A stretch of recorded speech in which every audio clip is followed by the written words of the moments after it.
Di video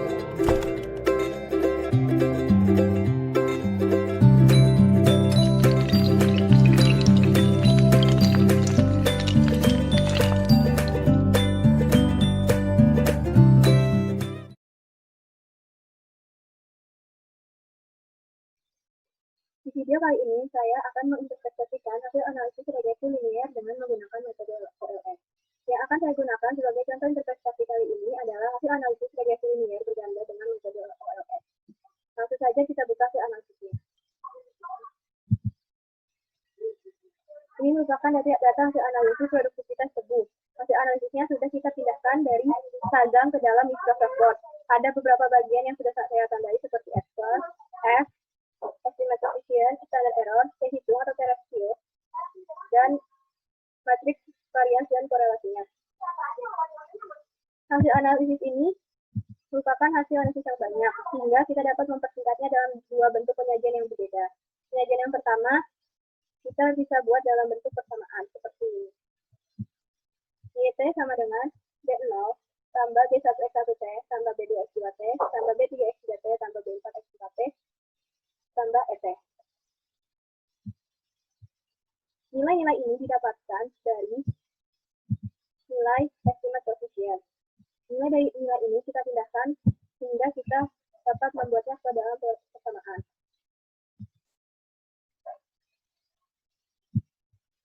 Nah, ini merupakan persamaan dalam bentuk model. Selanjutnya, kita akan menyajikan hasil analisis dalam bentuk tabel saji. Tabel ini cukup simpel, hanya terdiri dari 2 kolom dan beberapa baris sesuai dengan jumlah variabel yang kita analisis. Yang pertama yaitu variabel name. Variabel name berisi dengan variabel-variabel independen dari apa yang kita pilih. Untuk di sini kita mengisi produktivitas tebu dengan variabel independennya yaitu curah hujan, hari hujan, pekerja beras PL. Dan untuk kolom kedua yaitu kolom koefisien berisi dengan angka-angka hasil analisisnya. Di sini angka hasil analisis kita dapati dari estimate coefficient dan standar errornya. Dua nilai ini kita pindahkan ke dalam nilai koefisien. Untuk nilai koefisien dari konstanta sendiri yaitu min 20,974 dan standar errornya yaitu 8,158. Untuk curah hujan yaitu min 0,16998 min 01 dan untuk nilai standar errornya yaitu 0,1668 min 01. Untuk hari hujan yaitu estimasi koefisiennya yaitu 0,27860 dan standar errornya yaitu 0,1936. Untuk pekerja yaitu 0,95161 dan standar errornya yaitu 0,1005. Untuk KCL yaitu nilai estimasi koefisiennya yaitu 0,66817 min 01 dan standar errornya yaitu 0,177 min 01. Nah, di sini terdapat S-square. Nilai S-square digunakan sebagai indikator ketepatan model. Maksudnya, nilai S-square digunakan untuk mengetahui seberapa tepat model yang kita gunakan untuk menjelaskan antara variabel independen dan variabel dependennya. Nilai S-square menunjukkan hubungan variabel independen dan variabel dependennya. Di sini kita mempunyai nilai S-square 0,7747. Artinya, nilai S-square menunjukkan hubungan variabel independen dan variabel dependen sebesar 77,47%. Sisanya, model yang digunakan tersebut dipengaruhi oleh variabel-variabel lain yang tidak dimasukkan ke dalam model. Maka dari itu, di setiap model selalu diakhiri dengan ET.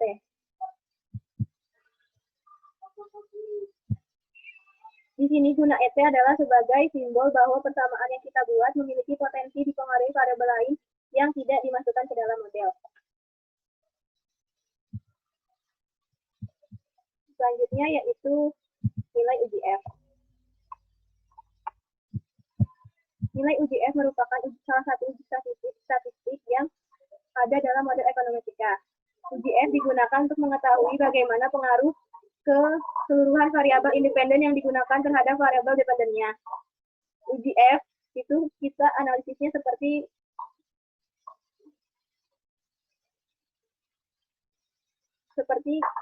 kita mengetahuinya itu secara bersama-sama. Jadi dimaksudkan ini UJF itu kita menganalisisnya bagaimana pengaruh variabel X1, X2, X3, X4 terhadap variabel Y. Jadi pengaruhnya secara bersama-sama, secara keseluruhan. Cara pengujian uji F yaitu sama seperti dengan uji T, menggunakan kriteria pengujian yang sama, yaitu jika F itu lebih besar dibanding F tabel, maka tolak H0, terima H1. Atau sebaliknya, jika F itu lebih kecil dari F tabel, maka terima H0, tolak H1. Untuk itu, untuk uji F, kita cari tabel F-nya terlebih dahulu. Di sini, kita dapat mengetahui tabel F. Di sini. Di sini dapat dilihat ada tabel F, ada keterangan, di sini ada F1 dan F2. F1 merupakan DF pembilang. Dia terdiri dari angka 1 sampai dengan 20. F1 didapat dari nilai jumlah variabel independen yang digunakan dikurangi dengan 1. Dan F2 merupakan DF penyebut. DF penyebut di sini terdiri dari angka 1 sampai dengan 1000. DF penyebut atau F2 didapat dari jumlah observasi dikurangi dengan banyaknya variabel independen yang digunakan. Di sini kita menggunakan tabel F dengan 5% signifikan level. Di sini F1-nya, karena kita menggunakan 4 variabel, berarti untuk mencari F1-nya 4 dikurangi 1 sama dengan 3. Dan untuk F2-nya, karena kita mempunyai 48 observasi, berarti 48 dikurangi 4. 4 di sini adalah jumlah variabel independen, 48 dikurangi 4 yaitu 44. Berarti kita mengarahkannya di sini F1-nya di angka 3 dan F2-nya di angka 44. Namun dikarenakan di sini tidak terdapat 44, kita menggunakan angka yang lebih besar dari 44, yaitu berarti kita menggunakan angka 50. Berarti kita mendapati tabel F kita yaitu 2,79. Kita pindahkan ke dalam Microsoft Word. Nah, di sini kita tulis yaitu tabel F tabel kita, F tabel dengan 5% signifikan level kita yaitu sebesar 2,79. Selanjutnya kita lihat di sini F itu kita lebih besar dibanding dengan F tabel kita. Artinya kita terima H1 dan tolak H0. Artinya keempat variabel independen yang dimiliki secara bersama-sama mempengaruhi variabel dependen. Selanjutnya kita lakukan uji parsial atau uji T. Sama seperti sebelumnya, kita mencari uji T dengan menggunakan rumus DF sama dengan N kurang K dikurang 1. Atau DF sama dengan jumlah observasi dikurang jumlah variabel independen dikurang 1. Di sini jumlah observasi kita 48 dikurangi variabel independen kita 4 dikurangi 1 berarti 43. Di sini kita cari tabel T kita. Tabel T kita menggunakan tabel T dengan signifikansi levelnya 5% sama dengan tabel F-nya. Ini 43. Dikarenakan 43 tidak ada, kita memakai angka yang lebih besar dibanding 43 yaitu 44. Yaitu berarti nilai signifikansi level kita pada T tabel yaitu 2,015. Kita tulis di sini 2,015. Uji T digunakan jika kita ingin mengetahui pengaruh masing-masing variabel independen terhadap variabel dependennya. Sekarang kita bandingkan nilai T hitung dengan T tabelnya. Sekarang kita buat di sini T hitung yang pertama yaitu curah hujan.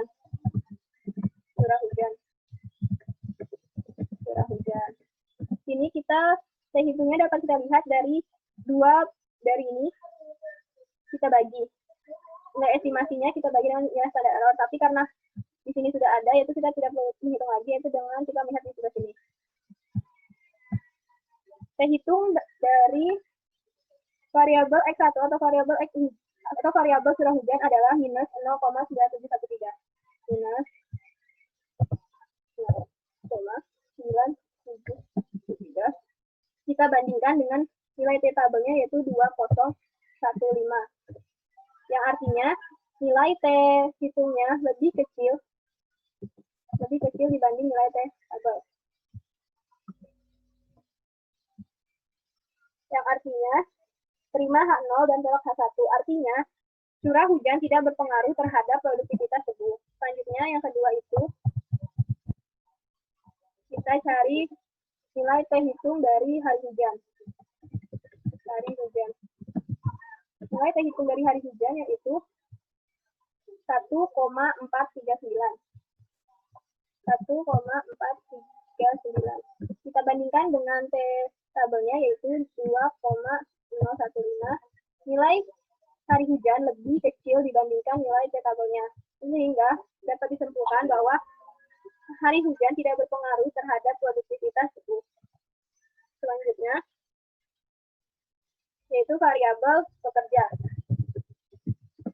Untuk T hitung dari variabel pekerja yaitu 9,465. 9,465. Kita bandingkan dengan variabel T tabelnya yaitu 2,015.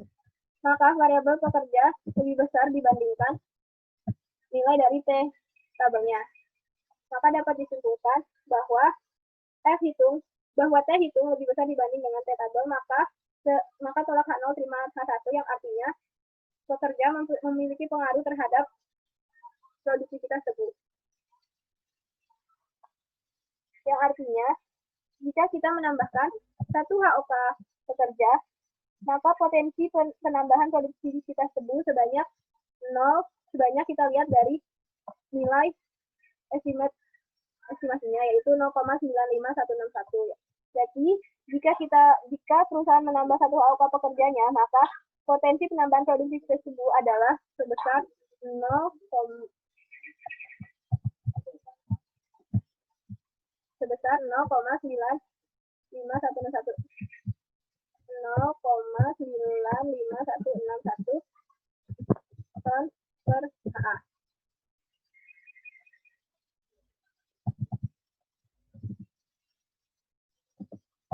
Selanjutnya yang keempat yaitu pupuk KCL. Nilai T hitung dari pupuk KCL yaitu sebesar 3,888. 3,888. Dibandingkan dengan nilai T tabel yaitu 2,015, maka nilai T hitung pupuk KCN lebih besar dibanding nilai T tabelnya. Yang artinya, jika perusahaan menambahkan 1 kg pupuk KCL berpotensi menambah produktivitas tebu sebesar 0,688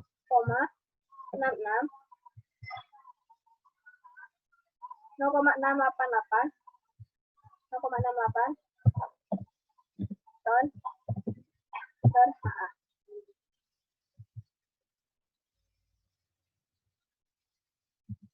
Selanjutnya, kita lanjutkan penjabaran hasil analisis tersebut agar menjadi sebuah pembahasan yang menarik untuk dibaca. Penjabarannya seperti ini. 1. Curah hujan.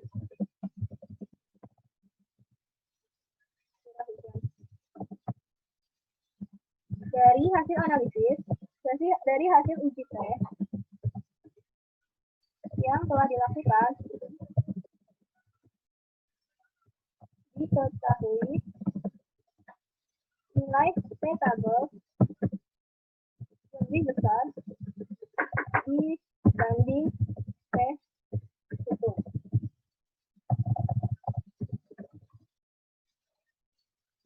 Sehingga variabel curah hujan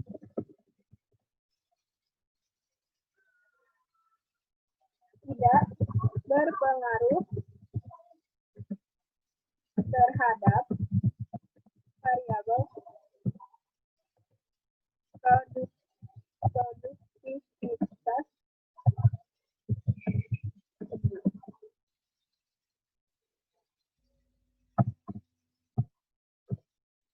Selanjutnya yang kedua, hari hujan.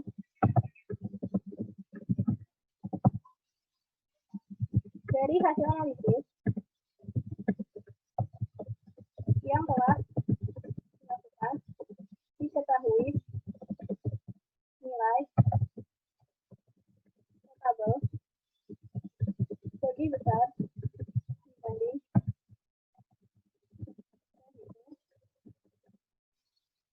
sehingga variabel hujan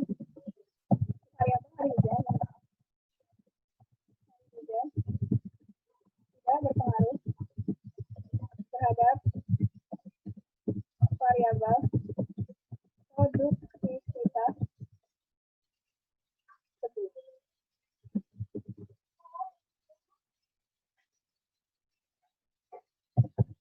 Selanjutnya, variabel pekerja.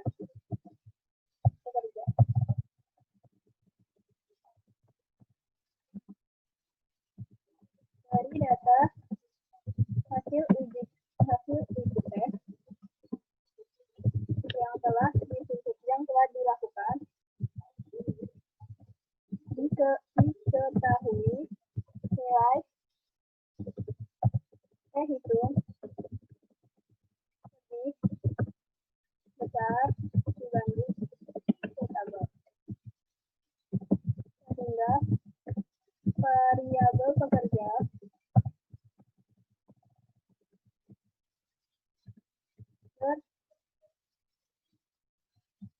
berpengaruh terhadap produktivitas tersebut. Dilihat dari koefisien estimasinya sebesar 0,95161, maka dapat disimpulkan jika perusahaan melakukan penambahan 1 HOK, maka potensi pertambahan jumlah produktivitas yang akan didapat sebesar 0,95161 ton. Yang terakhir yaitu pupuk KCl.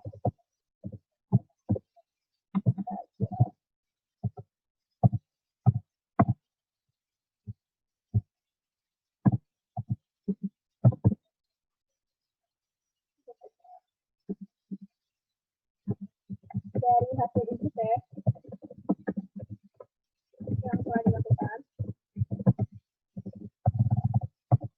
dilakukan diketahui nilai hitung lebih besar dibanding nilai variabel, sehingga variabel pupuk KCl berpengaruh terhadap produktivitas tersebut. Dilihat dari koefisien estimasinya sebesar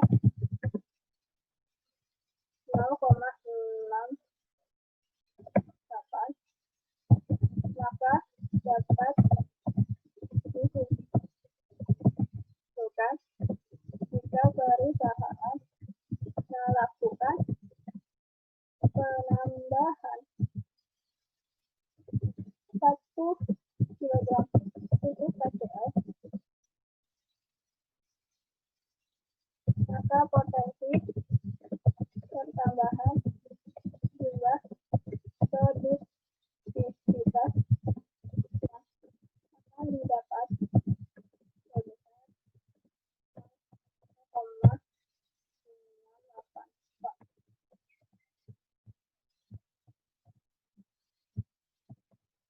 Untuk data ini bisa juga ditambah dengan data dari penelitian sebelumnya hingga didapati data yang lebih akurat lagi. Mungkin ini saja yang dapat